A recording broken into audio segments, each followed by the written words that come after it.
여자의 상이에요. 그러니까 여자의 상에서 어깨가 높이 솟거나 또는 어깨가 너무 지나치게 가냘프게 보이면 어려서부터 빈천하게 된다. 그러니까 뭐 남자든 여자든 똑같은데 이제 보통 남자의 어깨보다는 여자 어깨가 좀 좁죠. 네, 여자 어깨가 좀 좁은데 이 좁은데 너무 지나치게 좁은 어깨. 좁아도 너무 과하게 좁은 어깨. 그러니까 보통 남자 어깨가 이 정도 뭐 넓이다 라고 하면 보통 여자의 어깨는 요즘 약간 단정하게 수려한 요 정도의 어깨라고 할 수 있는데, 만약에 너무 지나치게 어깨가 뭐 이걸 이제 한견이라고 얘기하는데요. 그 한견은 어깨가 거의 흘러내릴 듯한 어깨를 추울 한자에, 예, 추울 한자에 어깨견자, 예, 어깨가 마치 추워 보인다 라는 뜻이에요. 그러니까 여자 어깨가, 그러니까 옷을 입지 않고 팔을 끼지 않고 어깨에다 걸치면 그냥 스르륵 하고 내려가는 형태의 어깨가 돼요. 그러니까 어깨가 전혀 없다. 이거를 이제 한견이라고 얘기하고, 또 이제 여기서 제시한 얘기는 어깨가 너무 지나치게 높다. 그러니까 여자의 어깨가 너무 지나치게 떡 벌어졌다. 예. 이런 어깨를 가지게 되면 이제 한견과 너무 지나치게 높은 어깨, 예, 거의 일자로 똑 떨어진 듯한 이런 어깨가 되면, 이거는 뭐 양의 기운이, 예, 양기가 너무 지나치게 과강, 예, 지나치게 강하다 이렇게 보는 거고, 그래서 여자의 어깨가 너무 지나치게 강하다 보니까 자연히 이제 고독하다, 예, 또는 뭐 가난하다 이렇게 얘기를 해요. 근데 한견은 어깨가, 그러니까 뭐 남자든 여자든 똑같게 되는데, 이 어깨가 그 사람의 복록을 주어지게 돼 있어요. 그러니까 뭐 예를 들어서 박세리 어깨, 아니면 뭐 박찬호의 어깨, 뭐 이렇게 운동선수들 어깨는 좀 풍대하죠. 근데 운동선수들 뿐만 아니라 좀 약간 부유하고 귀한 집안의 여성들은 어깨가 좀 풍요로워요. 어깨가 좁고 어깨에 뼈가 다 드러날 정도로 가냘픈 어깨를 가질 수가 없어요. 예. 부기를 누리는 사람은 어깨가 대체로 풍요로워요. 얼굴은 슬림하고 몸이 말랐을지라도 어깨는 풍요로워요. 그래서 어깨가 그 사람의 복록을 짊어지고 있다라고 얘기도 해요. 그래서 어깨가 너무 과하게 두터우면, 과하게 높고 과하게 크게 되면 여자 입장에서, 그러면 오히려 박복하게 되는 거고, 너무 지나치게 어깨가 없으면 이것 또한 박복하게 된다. 그래서 어렸을 때부터 고독하게 된다, 네, 이렇게 얘기가 되는 거죠. 근데 남자의 어깨가 너무 지나치게 좁다, 이것도 역시 박복한 거예요. 네, 남자의 어깨는 좀 넓고 힘있고 그런 어깨가 가장 좋은 어깨가 되는 거죠. 금과 옥이 쌓여 부유하게 되는 것은 콧망울이 너그럽고 넓기 때문이다. 이거는 이제 콧망울에 대한 얘기인데, 그 콧망울을 뭐 난대정의 또는 이제 금계갑계 이렇게 여러 가지 그 이야기를 가지고 있어요. 그러니까 콧대가 이렇게 반듯하게 있고, 네, 그리고 왼쪽 오른쪽이 있는 거죠. 그래서 보통은 이제 왼쪽, 이쪽이 왼쪽이죠. 네, 그리고 반대쪽이 오른쪽이 되는 거고, 그래서 여기를 난대라고 얘기하고 정위라고 얘기를 해요. 난대와 정의라고 얘기하는 거예요. 그래서 난정 뭐 이렇게 얘기도 해요. 그러니까 난대와 정의는 이제 뭐 옛날 이제 궁궐에서 임금이 계시고, 임금님이 계시고, 임금님 주변에 이제 문사, 무사들이 각각의 개인적인 이제 집무실을 가지게 돼 있어요. 그러니까 요즘으로 말로 얘기하면 이제 장관들이 같은 궁궐 안에 있는데, 그 궁궐 안에 이제 난대는 뭐 보통 이제 문사와 무사들이 집무실을 쓰고 있는 곳이고, 정의는 이제 왕이 이제 집무실을 쓰고 있는 자리다, 뭐 이런 의미를 가지고 있어요. 또 다른 명칭은 금계와, 예, 금계와 또는 이제 갑계 이렇게 나눠져 있어요. 금계, 갑계.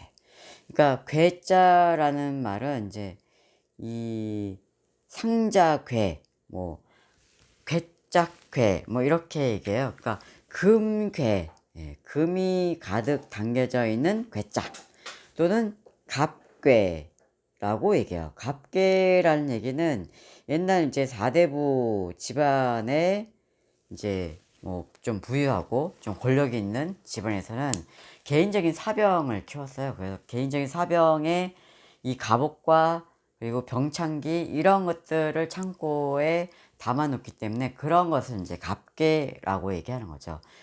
그래서 코의 전체적인 기둥 모양이 중요한 것뿐만 아니라, 예, 비량이라죠. 콧대를 이제 비량이 아주 풍대하고 넉넉하게 좋은 것뿐만 아니라 좌우에, 예, 좌우에 요런 이제 난대와 정이, 금괴와 갑괴가 아주 풍대해야, 그래야 제복이 많이 들어와요. 예, 제복이 아주 넉넉하게 되는 거죠.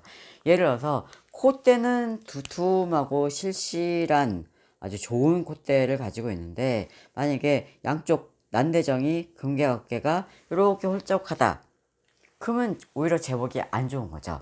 예, 그래서 이런 콧대보다는 좌우의 콧망울이 두툼하고 꽉 찬 아주 살집이 두툼한 이런 콧대를 가져야, 그래야 이제 부귀를 누리게 된다. 부가 확실히 늘어나게 되는 거죠. 예. 그래서 이제 집안에 금과 옥이 쌓여서 부유하게 되는 것은 콧망울이 너그럽고 넓기 때문이다. 예, 이렇게 얘기할 수 있는 거죠.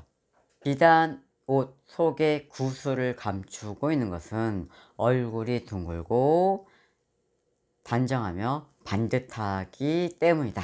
예, 이런 얼굴을 이제 보통 이제 만월지상이라고 얘기해요. 그러니까 만월지상의 그 형상을 가지게 되면 그냥 얼굴이 단순하게 동그랗다 이런 의미는 아니에요. 그러니까 만월지상이, 예, 얼굴이 좀 부드럽게 둥근형, 예, 이렇게 부드럽게 둥근형이면서, 그리고 눈썹 위에 이제 이마가 전체적으로 단정하고 옆에서 봤을 때 이제 복간지액의 이마, 예, 그리고 부드러운 콧대, 예, 그리고 턱도 약간 더 전체적으로 부드러운, 예, 그래서 이제 머리카락이 있고 이마가 넓고, 예, 이렇게 해서 요런 이제 형상을 이제 만월지상이라고 얘기를 해요. 그러니까 만월지상은 모든 상서에서 모든 복이, 예, 아주 복이 충만한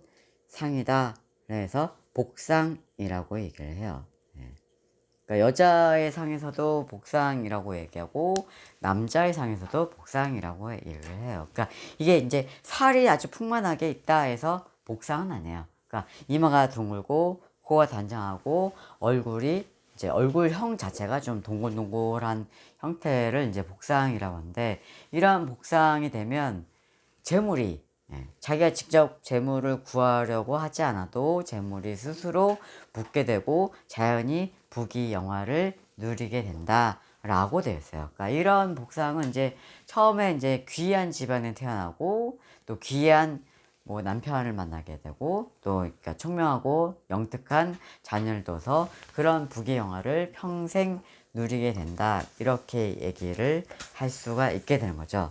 그래서 여자의 상이든 남자의 상이든 이런 복상, 예, 그러니까 만월지상, 이런 만월지상이 바로, 예, 그러니까 비단 옷 속에 구슬을 감추고 다닌다, 이렇게 얘기를 할 수가 있게 됩니다. 여면, 그러니까 여자의 얼굴이 광골이 너무 지나치게 높으면 영화롭지 못하게 되고, 이마가 깎이면 귀하지 않게 되고, 얼굴이 창백하고 오목하면, 예, 독수공방 하게 된다. 이거는 이제 뭐 한 가지만 있다 하더라도, 예를 들어서 광골이 높다, 아니면 이마가 깎였다, 아니면 얼굴이 창백하다, 또는 이제 얼굴이 이제 오목하다, 뭐 이런 거 한 가지만 있어도 이런 어떤 이제 남편 공이 별로 안 좋다, 이렇게 얘기를 하게 되는 거죠. 그 중에는 이제 가장 기본적으로 이제 주의해야 될 게, 여자의 이마가, 그러니까 남자의 이마는 아무래도 옆에서 봤을 때 아주 길게, 아주 길게 멋지게 잘생겼다 하더라도 여자 이마는 이렇게 너무 지나치게 세로로, 길면 안 돼요. 그러니까 여자 이마는 좀 단아하게, 부드럽게 이렇게 생겨야죠. 이런 이마가 바로 이제 귀가 되는데, 귀를 상징하는 것이 무엇이 귀냐?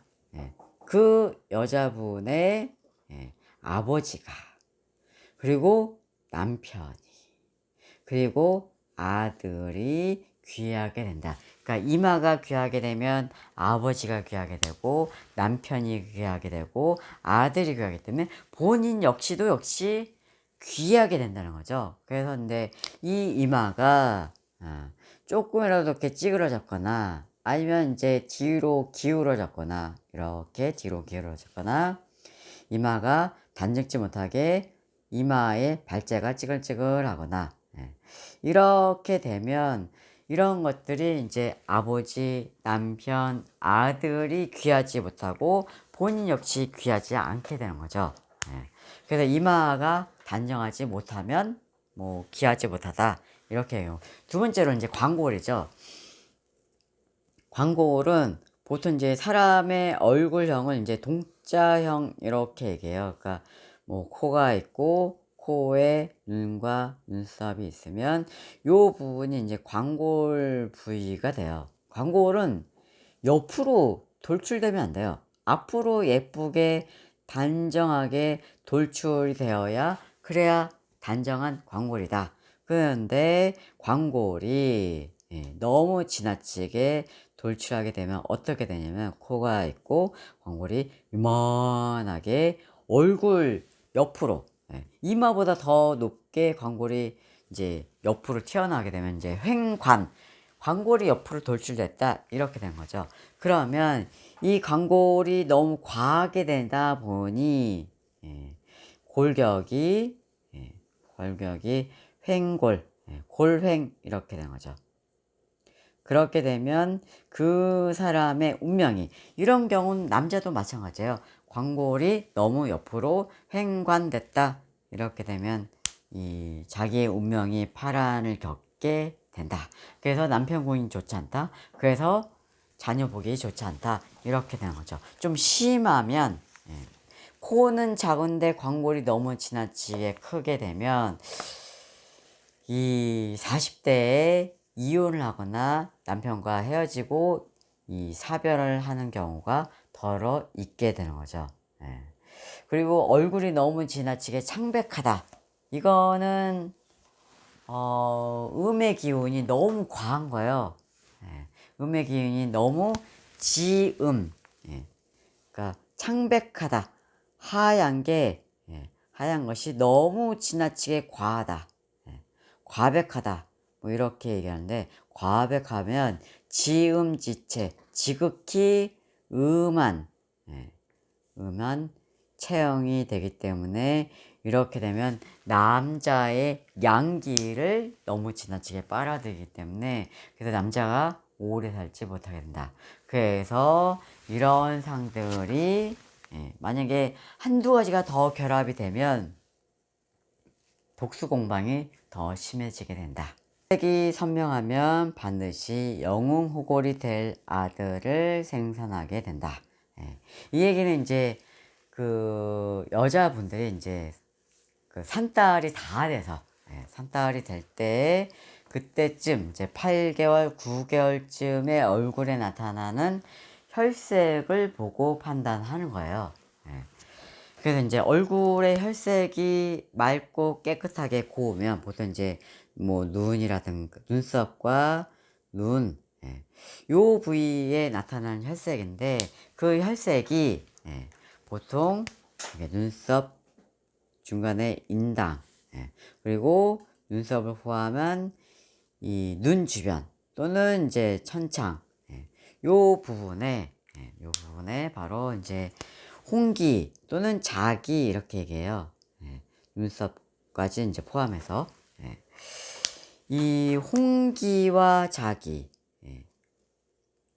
홍기와 자기라고 얘기를 하는데, 홍기는 피부에 어떻게 나타나는 기를 얘기하는 거고, 기라는 거는 이제 피부 안에서 우러나오는 이 기가 되는 거예요.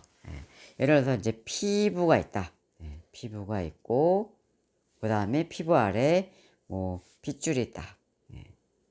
그리고 또는 뭐 핏줄 몸속에 이제 뼈가 있고, 뭐 오장육부도 있고, 이렇게 됐을 때 여기에서 우러나오는 이 오장육부든 뼈에 이 혈청이든 아니면 핏줄이든 이런 데서 우러나오는 이런 것이 바로 이 기라고 얘기해요. 기. 기가 요렇게 나타나면 점점점이 이제 피부 밖으로 나타나는 거죠. 그러니까 점점이 나타나는 것을 일반적으로 우리는 홍기라고 얘기하고, 이 홍기가 너무 많이 아주 촘촘하게 거의 빈틈없이 꽉 차서 나타나는데, 이게 점점이가 너무 과하다 보니까 이 선들이 점들이 많아지게 되면 그거를 이제 자기라고 얘기해요. 그래서 이 부인의 산딸이 돼서 얼굴에 인당, 상근, 눈 주변, 눈썹 주변 또는 천창 부위에 홍기 자기가 나타나면 반드시 귀한 아들을 낳게 된다. 만약에 산딸이 돼서 부인의 인당과 눈 주변 그리고 천창 부위에 황기가 나타나, 아주 노리끼리한 꿀을 바르는 듯한 황기가 나타나면 보통 이제 총명하고 똑똑한 딸을 둔다, 이렇게 얘기해요. 딸을 낳는다. 딸도 역시 귀한 딸이 되는 거죠. 그러니까 총명하고 똑똑한. 근데 만약에 이 산딸이라서 눈 주변에 뭐 인당 주변에 청색이 나타난다. 윤기가 아니라 윤기가 없는 푸르딩딩한 청색이 나타나면 이게 아들이든 딸이든 간에 귀하지 못하다. 그러니까 아들이 이제 딸이 건강하지 못하다, 이렇게 얘기했어요. 그래서 이 산딸을 날 때 부인의 얼굴의 기색을 보고 판단하는 것이 바로 이 귀한 아들이다, 귀한 딸이다 라는 것을 미리 예측할 수가 있게 되는 거죠. 인당의 색이 피를 뿜은 듯 하게 되면 장업제를 할 아들을 생산하게 된다. 그러니까 인당과 눈 주변의 기색이 홍기와 자기가 빛나면 그만큼 이제 귀한 아들을 낳게 된다.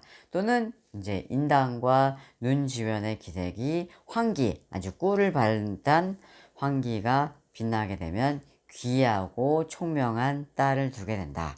그 아래 이제 문장을 보면, 만일 손바닥이 항상 홍기로 빛나게 되면 상서벼슬을 하는 아들을 낳게 된다. 이것 또한 이제 귀한 아들을 두게 되면 이제 손바닥이 항상 붉다, 손바닥이 항상 이렇게 피를 뿜은 듯한 그런 붉은 기색을 가지게 되는 거죠.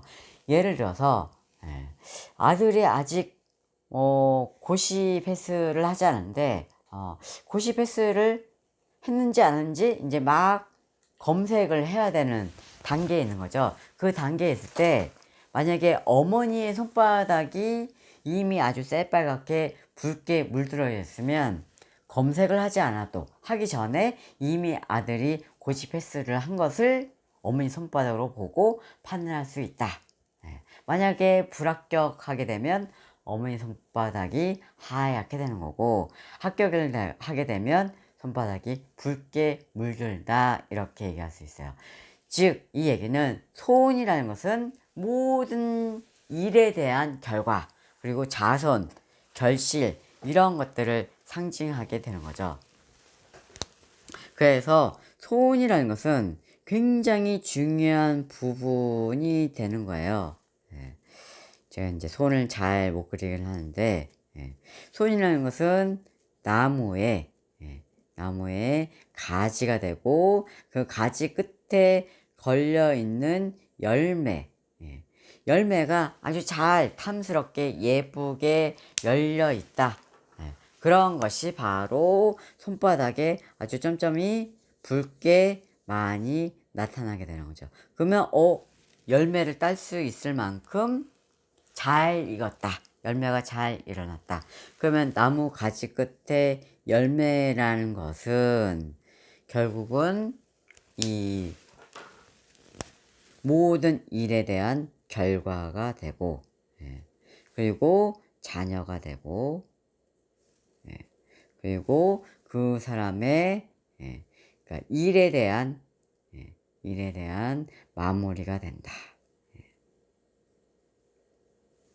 그리고 그 사람이 손에 귀하고 천함에 따라서 그 어떤 일을 하고 있는지를 또 알 수가 있게 된 거죠. 그래서 손이 굉장히 중요한 거예요. 손이 어떤 일에 대한 결과, 마무리 이런 것이 잘 된다, 못 된다 라는 것을 손을 보고 판단할 수 있다. 그리고 손이 또 자손을 상징하기 때문에 그 손이 붉고 윤택하게 되면 귀한 아들이 출세하고 성공한다. 만약에 손이 허여물건하거나 푸르딩딩하게 되면 모든 일에 대한 결과가 안 좋다. 이렇게 얘기할 수 있는 거죠.